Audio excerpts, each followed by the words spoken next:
Hello and welcome back to the Victorious Living Solutions podcast. I'm your host, Dr. Nikeya Young, and I am Rodney Young Jr., today's co-host. Awesome. And show producer. Yep. And you guys, we are finally back with season 8 of the podcast. And I am so excited. I missed y'all. It feels good to be back. Yeah, it's been a while. I mean, it's been a minute. We've been doing stuff, and I guess we'll talk about that in a few minutes. But, well, why don't we talk about it right now, actually? What have you been up to? Why don't you go ahead and just give everybody a quick update as to things that are going on? I know they've been wondering where you've been, so. Okay, so I have been doing a lot. I've been in school. Yeah, when am I ever not doing a lot? And that is going to change. We're going to talk about that later. But I was in school.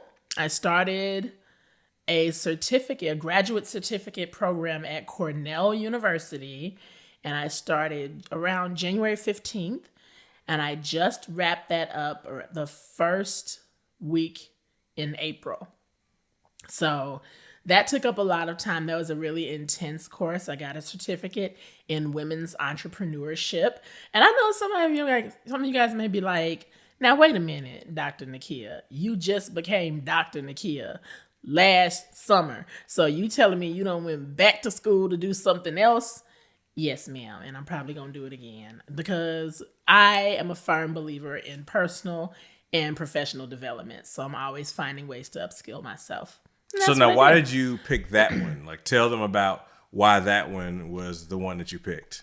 Okay, so you guys, let's get into it. So this program at Cornell University, they are sponsored by Bank of America, and what they do is they give women the tools to be successful entrepreneurs. And so a lot of people that are starting new businesses, they maybe don't have degrees in business. They don't have a BBA or, a MBA. They don't have any of that. They are basically pivoting to business from something else. And then even people who do have those degrees, it's like, well, school was a long time ago. They may need a refresher. So this course, it is approximately 8 weeks long and actually more than, I can't remember. Longer than 8 weeks. It was a little maybe like 12, 10 like 10 to 12 weeks. Yeah. So you're going to be there about 3 months. Count on that. But basically, they give you all the tools. You take 6 courses. Each course is about 2 to 2.5 weeks long. So that's intense. 2 to 2.5 weeks to finish a whole course worth of material. It was homework assignments. But it basically, you walk away from all of that with a solid plan to take your business to the next level. And then you can stay connected to them afterwards. They have, a Facebook group and everything. You can keep in touch with everybody on LinkedIn. The professors are great. The facilitators are great. There's group discussions. So it was just really phenomenal. That the program is actually, this is the best part about the program, y'all. It's free. Yeah, free 99. Free 99. And it's like, okay, Dr. Nikeya, well, do you have to buy any books for it? No, you don't have to buy any books for it. All of the materials they give you in the group, there's articles to read. It's all PDF. There's things for you to read up on. There's a lot of video for you to watch. And then the syllabus and everything, the assignments are there. So you don't have to buy any books. Phenomenal program. I'm trying to remember the website. Just Google it. boacornell.edu, I think. Okay. I'm pretty sure that's it. But Google it. But Google it to make sure if I don't have it exact. Just Google Bank of America, Cornell University. So you picked that one because it's all about entrepreneurship and yes, and I wanted to get some solid business training for where I'm taking Victorious Living Solutions. Okay. Yeah. And then it was a piece of cake, right? No. Oh, you just said I just got this certificate program. No, please do not. If you do this, and I highly recommend you do, because a lot of these programs are losing their funding. And we won't talk about Bruno. We won't talk about all that. But I want you to get in before the program closes. I'm hoping it doesn't close. But if and when you get in, please don't be like, oh, I think this is going to just be a piece of cake. I'll just get me a certificate right quick. No. You're going to have to do some work, sweetheart. You're going to have to do some work. It's going to be worth it. It's going to be worth it. But anytime you go back to school for something like that, a certificate from an Ivy League university, it's going to be some work. There's going to be some study involved. There's going to be some homework involved. So, yeah. And then what else have you been up to? So in addition to that, I've still been doing speaking engagements. I've done a couple of virtual summits. I just spoke as a workshop facilitator at the District 103 Toastmasters Conference. It was phenomenal. I did a talk on speak up, stand out, and own the stage, helping people to have confidence when they speak. And you guys know I'm all about that. So that was a ton of fun.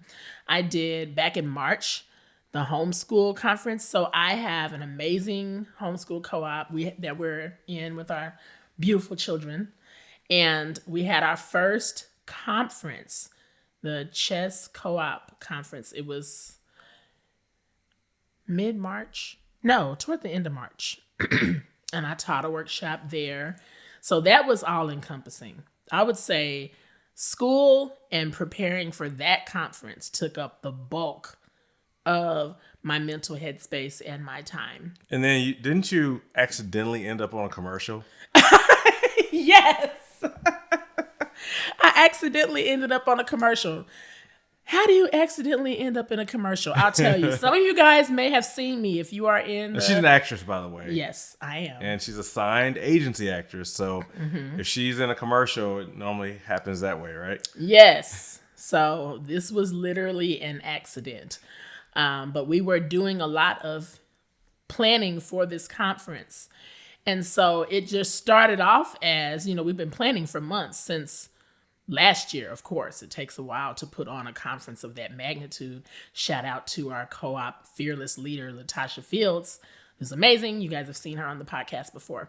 But anywho, what started off as us just getting ready for our first inaugural conference turned into us fighting for our homeschool lives in these mean Illinois streets. So you guys, if you may or may not have seen me talk about this on my social media pages if you follow me, but there's this really wicked demonic House bill called HB 2827 or House Bill 2827. And the push to try and ram this bill through just happened to coincide with leading up to our conference. So it was crazy. We've been doing a lot of activist work. We went in full on mama bear, papa bear mode, every homeschool family in Illinois, to try to keep the government out of our homes and the way we raise our children. So that's a whole other podcast, maybe. Yeah. But yeah, literally. It was proposing some pretty strict regulations on homeschooling, which has never happened in the state of Illinois. So, as a we happen to be doing a conference at the same time. You spoke at that conference, but just besides that, but the events leading up to speaking at the conference, because I was trying to use any media connections that I had from previous things to try to promote the conference.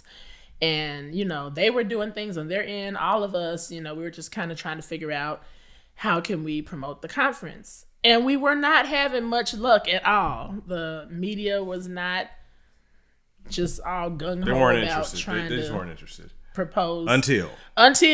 So, in a roundabout way, this bill and them trying to pass it in the weeks leading up to our conference ended up being indirect promotion for our conference. All of a sudden, all of these media outlets who were not responding to any of our submissions before were reaching out to us like, hey, what are your thoughts on HB 2827, we'd like to talk to you. And so they were coming to Latasha's house to talk to her, different outlets, all of these different people. Latasha and a couple of the other co-op people traveled to Springfield. I ain't go that far, y'all. I was like, okay, I still got to do my schoolwork, but I'm going to do everything I can do here in Illinois, or in the Chicagoland area, but not going to the capital.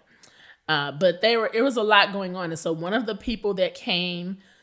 groups that came to her house was called Americans for Prosperity. They're an amazing organization. And so we were there. We were going to her house for practices because we were going to open up with songs. And so we had the kids opening up with the songs. We would come and bring our kids and rehearse.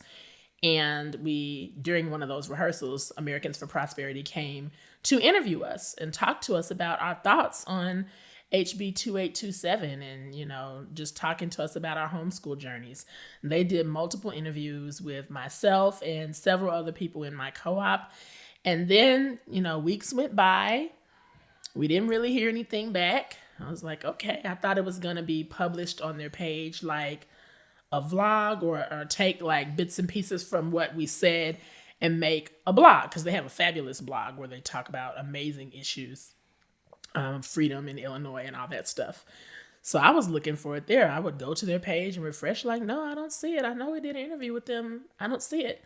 And then weeks later, I was at the gym. I went to my 5 a.m. class, 5:20 a.m. class. And somebody said, oh my God, you did so great on your commercial. I saw your commercial on TV. I was watching, I forgot what they were watching. I was watching something on Hulu and your commercial came on, girl. You were looking cute. And I'm like, what are you talking about?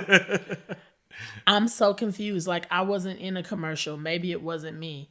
It was you. I'm like, a lot of people think a lot of us cute, fluffy black girls all look alike. I'm like, maybe she saw somebody. No, it said your name at the bottom of the screen. It said Nikeya Young. And I'm sitting here racking my brain. I had no idea what she was talking about.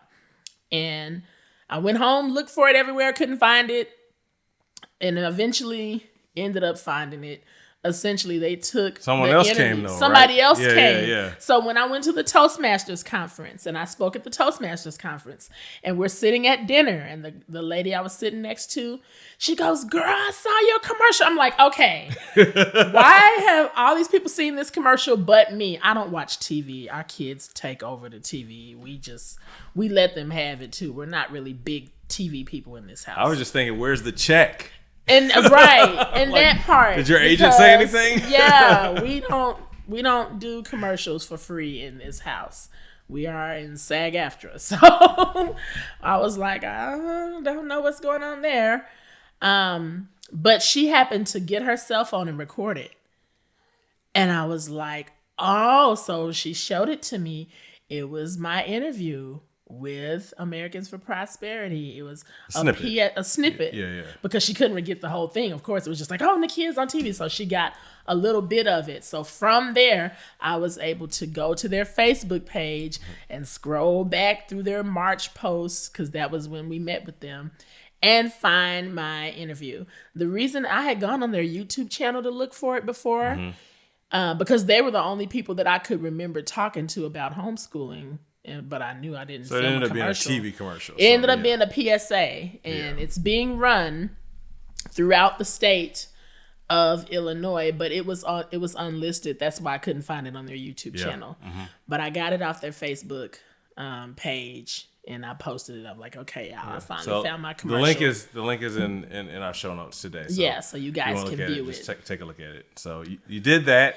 And that was a lot. Yeah. Just those three things. Okay. They getting a graduate school certificate, doing speaking engagements, podcast interviews, virtual summits, conferences, fighting for freedom to homeschool and freedom to raise your kids the way God called you to raise them without government interference.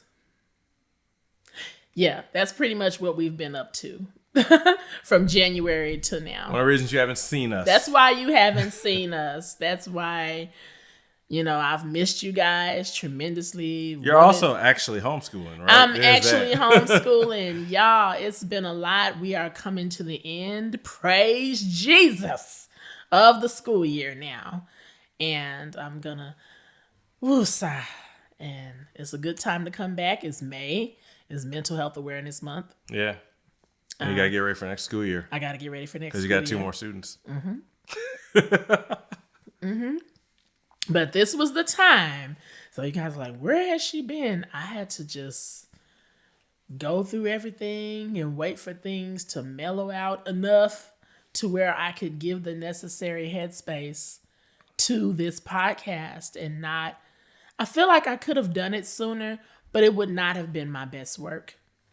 And it would have just been one more thing on top of an already very, very, very, very, very full plate. Yeah. So speaking of that very, very, very full plate, what's the theme for this season? All right, you guys. So, been thinking about a theme for the season, and I have decided that the theme for season 8 is the simple life. The simple life. Now, when I thought about this theme, everybody's laughing right now. I know. Okay, so you just told us that you, on top of getting a doctorate, just got women's entrepreneurship certificate, speaking engagements, fighting for homeschooling. You're like an activist now, like you, and you're homeschooling kids and doing all this stuff, and you're talking about the simple life. So the simple life. Yeah. So please help us understand. Help us understand how that applies. Why did you pick that? Well, I'm going to tell you what I initially wanted to make the theme of season 8. I wanted it to initially be called Tools to Thrive in 2025 or something about Thrive in 2025. That was initially going to be the name, but everybody and their mama is talking about that. Staying alive in 2025. Stay alive in 2025. How to thrive in 2025. I was like, okay, it's overdone. Everybody has done that already. But I still wanted to talk about how to thrive, but I didn't want to give it the same that name. Same rhymey title. How to survive in 2025? No. Well, here's how you do it. Here's how you do it, though. So here's how you survive. You keep things simple. Okay. And so I really wanted all of the interviews and all of the topics for season 8 to talk about how to simplify your life. And I had been mulling that around in my mind, and my husband and I kind of talked about it just in our daily conversation. And then we went to church. Night. Yeah, even last night. Yeah. And then we went to church today. Shout out to Insight Church. We have the best church in the whole wide world.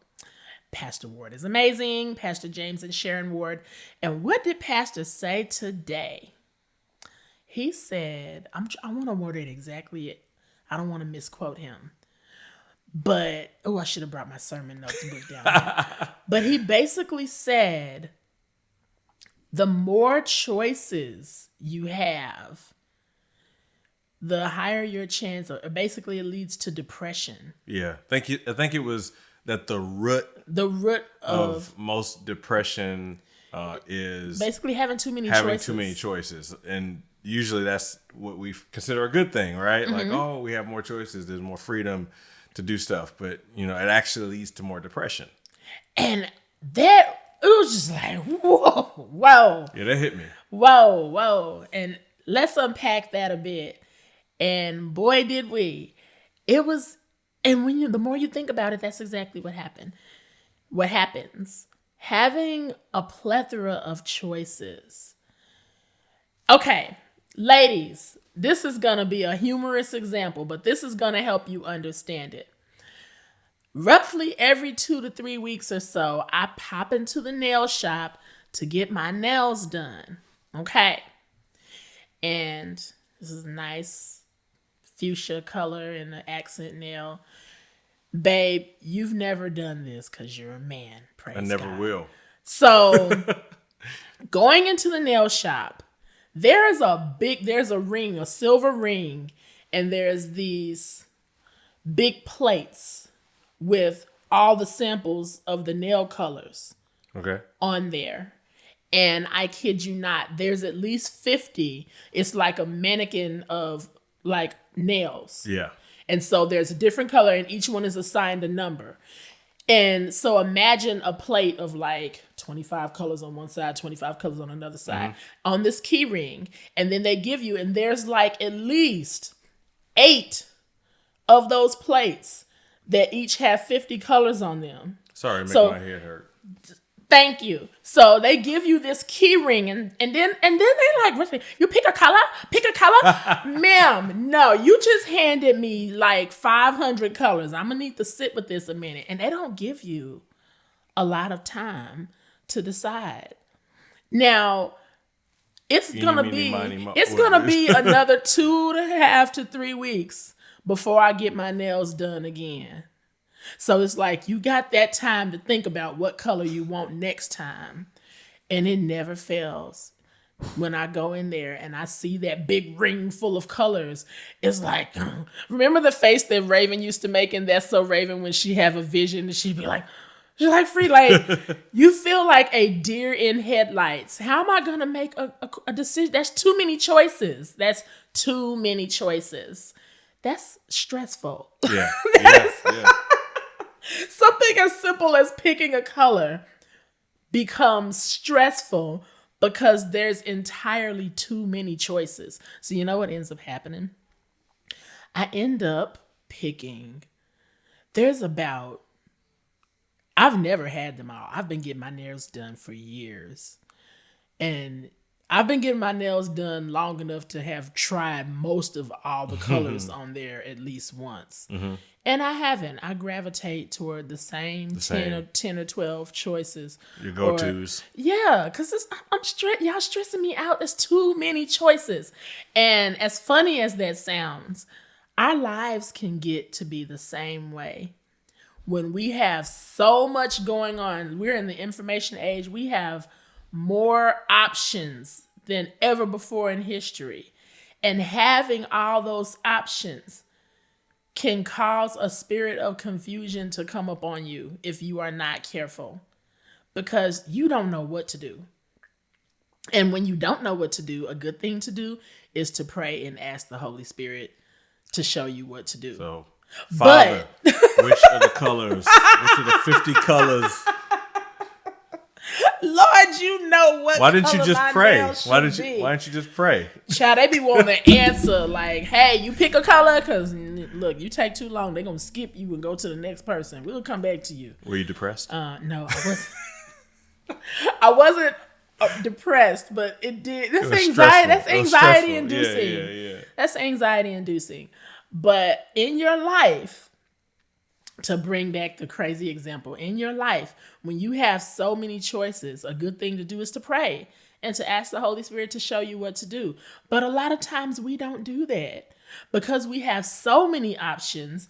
Things come to us. We can just, if you're not careful, you may not want to raise your hand, but we could just be out here just doing stuff because it's there. Like, well, it looked like a good opportunity. Why not? You know, and that's what happens when you have too many choices. And so when that happens to us, we have to step back and find a way to simplify things. There's a lot that you can do. All things are lawful, but not expedient.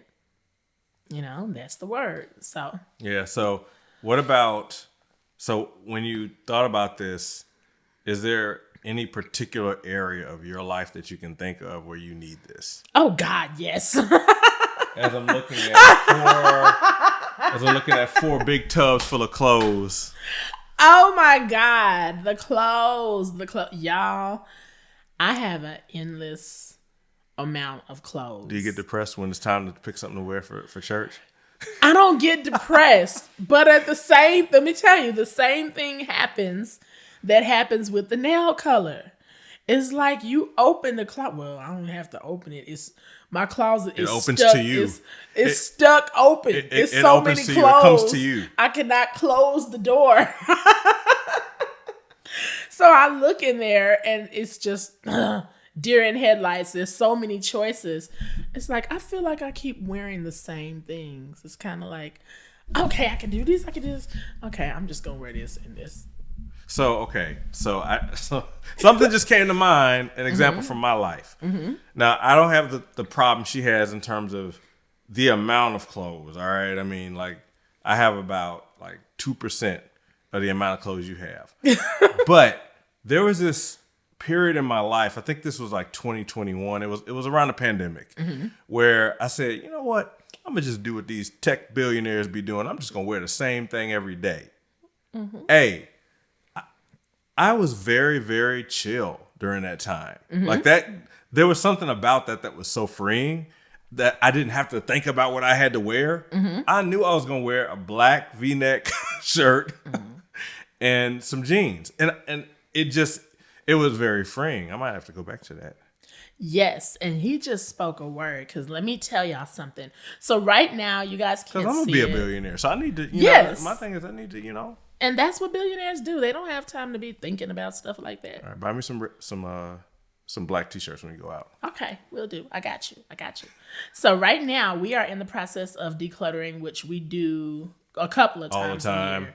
It's just kind of a revolving thing. And so I've got bins down here. You guys can't see them, of clothes. And I've got stuff upstairs in our room. And so to go through all these bins and figure out what I don't want, bag that up, and put that to the side for stuff to give to Goodwill. Then go through the stuff upstairs in the closet and do the same thing. Now it's getting to be summertime, so I can take all of my winter clothes out of the upstairs closet and bring them down here and put them into the bins, and they can be put away until the fall and the wintertime. So that's a process that we get to do as soon as we're done with the homeschool year and things have died down a bit. But yeah, so one of the things I'm going to do, because as I think about how I've accumulated so many clothes. Hold her accountable for this. This is being recorded. I've been trying to do it for years. I'm like, get rid of all these clothes. Oh my gosh, I'm going to tell you what's going to help. Simplify, because I was thinking about... It's going to make my life better, because these clothes are taking over. I can't even do anything, man, without some of her clothes just appearing places. Anyways, like I was saying... We need a bigger house, but we do need a bigger house. But besides that, though. Yeah. But if I don't get this together, we'll have a big house with a huge walk-in closet. And there'll be just that many more clothes. And then the walk-in closet won't be able to close either. You'll be like, okay, we have a walk-in lady. How many clothes? But we only have one walk-in closet. Right, we need two. That's not a bad idea, actually. Okay. Anyway, I digress.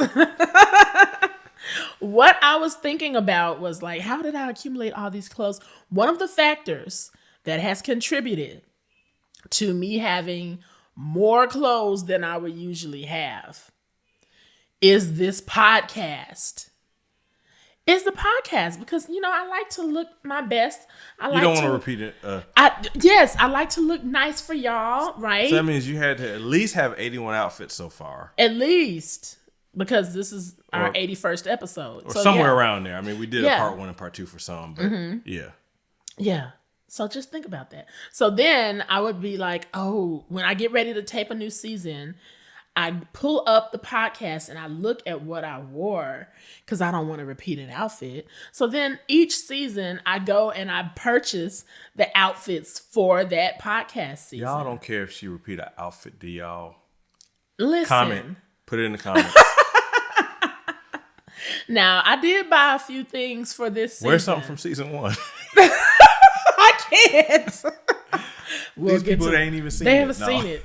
No. Let me tell you. So you're going to see a few because I got this shirt, which isn't this cool. This is like a half denim jacket thingy. And of course, because of how it's made, you have to wear a bodysuit or some kind of shirt underneath it. Doesn't look simple. It doesn't look simple, but that's okay. This is a very complicated shirt to talk about the simple life. I have 2 other outfits. Okay. In my things I've purchased for this season. And after I wear those other 2 outfits, I'm going to buy me a podcast uniform. I'm going to do what you did. I'm going to find Maybe I can have like a VLS, some VLS merch. I want to have some made for myself, and then I want to make it available for y'all to buy too. You guys can get it. Yeah. That's what I want to do. I only want to wear merch that is for sale in the VLS merch store. So every time you will see me on the podcast, that's what I will have on. That's what we're going to develop for you. You know, and I'm going to get my own uniform. Yeah. I should get a branded T-shirt from Thriving PR. It's a good way to promote our businesses. We talked. You told me to do this a long time ago, but I'm thinking, hey, there's something about. There's a reason why there's uniforms for certain jobs, certain industries, school. You know, it simplifies. Like you don't have to think about what you're gonna have to wear. So, so clothes is one area. Yeah, that's a big area. What's one more big area before we leave? I know we'll impact more in the season, but what's another area?